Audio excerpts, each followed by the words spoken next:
turabe amajambo tuvuga ko atari amajambo azotuma tuba kumugayo.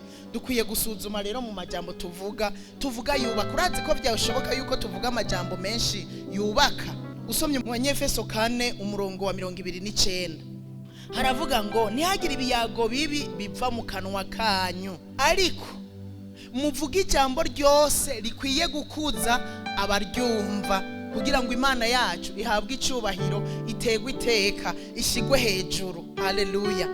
Iyo duhuye nk'abagenzi tuyagiki, duhuriye ku ishengero tuyagiki. Nama niyumvira n'ukuntu duhurira mu ngoro y'Imana ahera, ugasanga turiko turahasakuriza. Twari dukwiye kuhashika tugahimbaza Imana, tugashima Imana ivyo yakoze, ariko twashika umugenzi agacaza hewe warubizi bigakiba biratanguye. Mu ngoro y'Imana mwaje guhimbarizamo, mu ngoro y'Imana mwaje kwambarizamo Uhoraho, ugasanga niho ivyo biyago bihereye. Imana idufashe tuvyirinde, ugasanga tubaye kumugayo tugishika imbere y'Imana akaba ariho tuba kumugayo.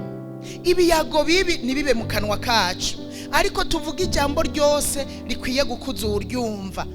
Iyo tuvuye mu miryango tugiye kuramukanya, ugi cyari gikwiriye kwa rukubanza kwisengera Mana umfashe ninashikayo simvuge ibisambura, simvuge ibitabereye bidakwiriye, ariko mvuge ivyubaka.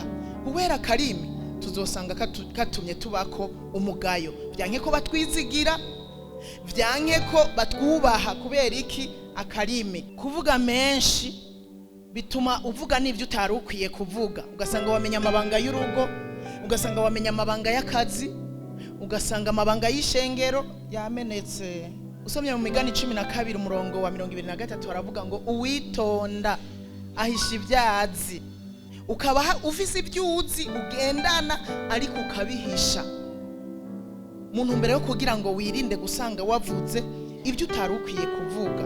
Murumva namwe yuko umuntu w'ikimenabanga atamuntu ashobora kumwizigira, kandi abarundi nibo bayamaze baravuga ngo irirenze umunwa riba rirenze impinga. No kuvuga ngo ibintu bisohotse kaba kabaye. Ibi bintu by'akarimi tubitahure neza. Burya ibintu biciye mu kanwa biragira ubushobozi.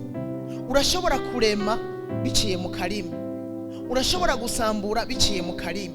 Abana bawe barashobora guhinduka ibipfu, ibijuju, ibiki. Umugabo wawe agahinduka igipfu, ikijuju, ibiki, biciye mu karimi. Migani 18 umurongo wa 21. Urupfu n'ubugingo biri mu bubasha bw'ururimi, kandi abarukunda bazoga ivyo gwamye. Nukuvuga wenyene urashobora kwihamba biciye mu rurimi. Urashobora kubaho wubashwe, urashobora kubaho wizigiwe biciye mu rurimi.